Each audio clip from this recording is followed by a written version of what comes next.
So on the milestone inspection, we're looking for any structural deficiencies to the building. All right, this area of the building is going to be very important, and we need to take a very careful look at it, because if there were anything going on that would impact the structural integrity of the building, it likely would be down here.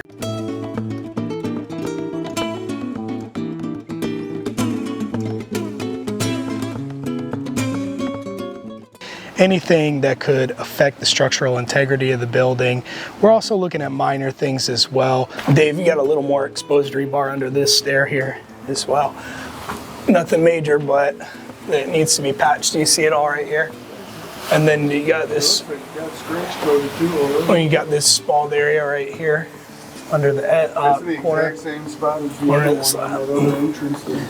Yeah, so it's under both sets of stairs. But more just to highlight and give them a snapshot of what the condition of the property looks like and what types of things that they're going to need to address in the future. We're looking at the supports on the stairs, and you can see that there's some significant rot and deterioration to where it's attached to the building. And in this situation, it's not an immediate safety concern, but it could be pretty quickly. So we will identify this as a required repair, and they'll have to fix it and maintain it to prevent somebody from getting hurt.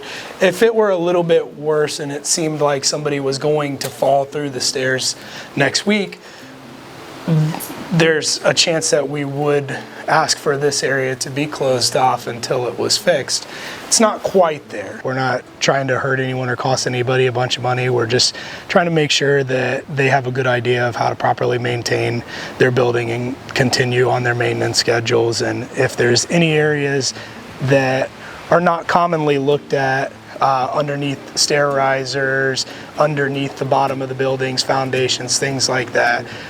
Areas where there could be issues that somebody may not see, we're trying to identify and highlight those areas.